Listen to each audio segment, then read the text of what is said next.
Hello, everyone, and welcome to patch 1.2's quick review notes. And we're going to go through this pretty quickly as there is a lot to go through.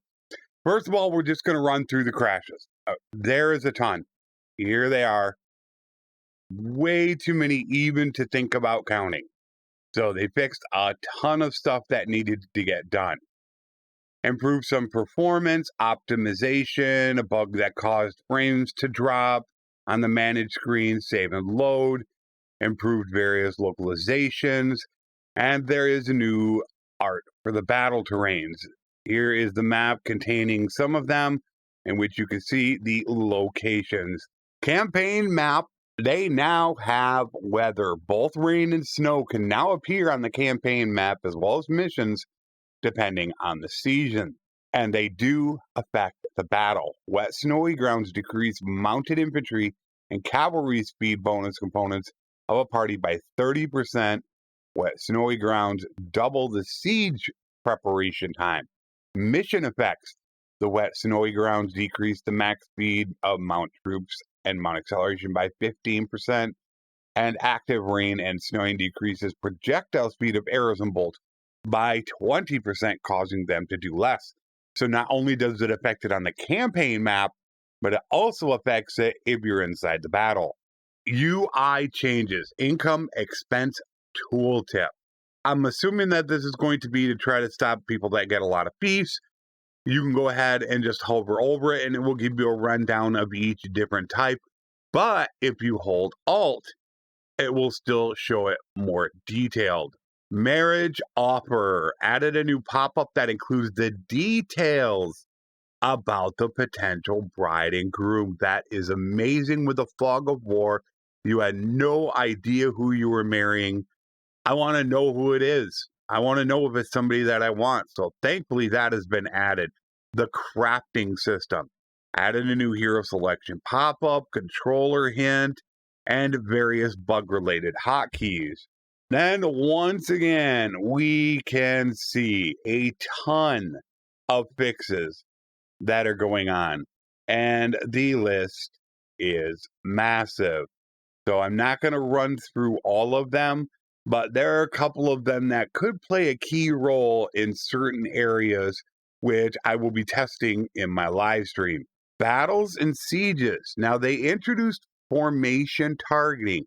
It allows a player to target a specific enemy formation with one or all of the allied formations. So what I'm assuming is when you use the charge or engage command, you will probably be able to click on one of their formations to go after. I have to definitely look in the game to see how that is going to happen. Reworked an auto battle calculation system. Mission and terrain types now provide bonuses or penalties as well in auto calculated battles. You can see the advantage or the defense for each troop type. So now you almost have to think about the terrain that you're going to be fighting in if you're going to be fighting a battle. Let's say you are very, very heavy horse archer. Well, obviously you don't want to fight in the forest. Troops hit by boulders can now not only be wounded, but also killed. Fixed a bug that caused formations not to face the correct direction, formation captains not to be assigned, auto deployment. Fixed a bug that caused troops to get stuck on the ladder when climbing. Hopefully, this will be the same thing for sieges and that they will run a little more smoothly. Cause the loose formation to shrink upon receiving reinforcements. This is a bug that has been in the game since Battle Orders was created, and they have finally fixed it. The circle and square formations appear to be fixed as well. Fixed a bug that prevented the new AI siege commander from doing anything when a stronger allied army took over a siege from a player. You would get kicked out of it and you couldn't do anything. You were stuck. So hopefully now, if you're not the commander anymore, you can go ahead and continue with the siege. Fog of War improvements. You can now ask the townkeeper for more information about the clan, unlocking all of them. So the easiest thing to do is to go into any town and ask the tavern keeper, and they will reveal most likely the whole clan. Receiving a marriage proposal from another clan or asking a lord about an eligible bachelor also unlocks information about these characters. The birth and aging option is now available on all consoles. We've renamed it to Birth and Death, from Birth and Death to Birth and Aging, to better distinguish it from other options. They improved a ton of perks, and as you can see from here, there are a bunch. So I'm not really going to go through them all, but there are some like Price of Loyalty, Loyalty and Honor. They're really important ones in here, so I'm going to have to go through and really look at these. One of the big things, the roguery experience gained from selling prisoners now takes into account their tier as well. There used to be a static, I believe it was 10 XP of roguery, regardless of who it was. So hopefully they have made it to where at least 50 to 100% more per tier. Let's hope. Owning a settlement that is of the same culture as your character allows your criminal rating with that faction to drop faster than normal. So that way, I think it's 0.5 a day it drop, or 1 a day that it drops as a standard. I think it's 1. So you can actually drop it even more. They reworked the distribution of prisoners. Caravans, bandits, garrison parties, militia. Now they will only take certain troops, or I should say, not take other types of troops. Reworked combat skills of some wanderer types that had multiple high redundant combat skills. This lowers their levels, making it easier for you to develop your companions as desired. This is something that I've wanted, but I've wanted it on a 2-step phase. I still wanted the higher levels. When they talk about redundant, they could be talking about one-handed, two-handed, and polearm. Well, those skills are actually all wanted for an infantry captain. So instead of them changing the wanderers altogether, I wanted them to have different levels and have different amount of skills. So they fixed one of the influence exploits of your own settlement. That is not part of the influence exploit that I have going on. I'll have to see if that one is still working. You can't be seen if you're waiting at a hideout. AI parties now no longer consume mounts when upgrading troops that require one of their upgrades. They never did. I'm not sure if Tail World maybe had changed that and we had seen mounts become a lot more expensive, but it was never that way, so I'm not sure why that is in there. One of the big things, the spouse can now get pregnant when traveling in the same party as the main hero, no longer requiring you to wait in a settlement. This doesn't mean in your same army or running their own party, but if she's in your party, she can get pregnant. Fixed a bug that allowed you to attack neutral parties, caravan villagers without consequences. You could attack them and you would not go to war. Fixed the bug that caused troops to get the incorrect amount of XP when items are discarded with paid and promise and giving hands. I don't know what it was, but it didn't seem like there was a problem, so I'm not really sure what to think about that one, as they seem to get decent XP regardless, so I'm not sure if that means they're getting more or they're getting less. A few changes to armies, nothing extravagant or super important there. Kingdom and diplomacy, fiefless kingdom destruction. Kingdoms that lose all their fiefs no longer linger around. Instead, they get destroyed. The kingdom's clan becomes independent, inheriting its diplomatic stances and relations. Over time, they can join available kingdoms or wither away if they fail to do so for more than 4 weeks.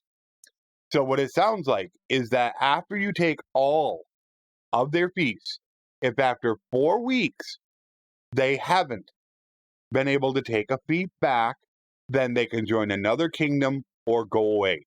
You no longer get them sitting around on the campaign map.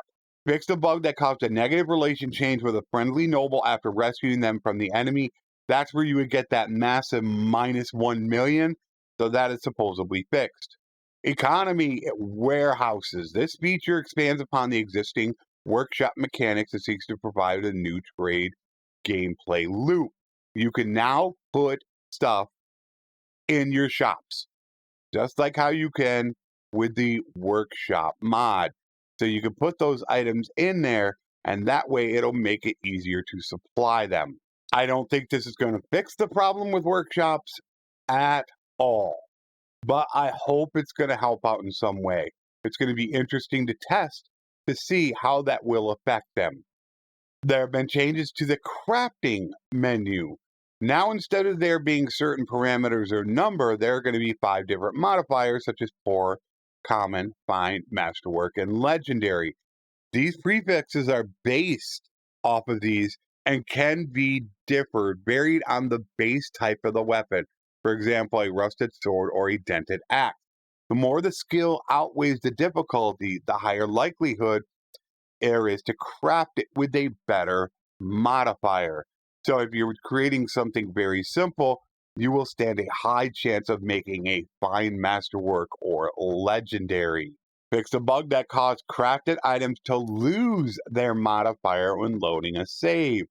So you're not going to have those effects that go away when you reload the game. They should stick with it. Bug for governors to move out of their settlement, which was supposed to have been fixed. Heroes that were assigned to allies to be teleported to different settlements. A whole bunch of changes to the quests.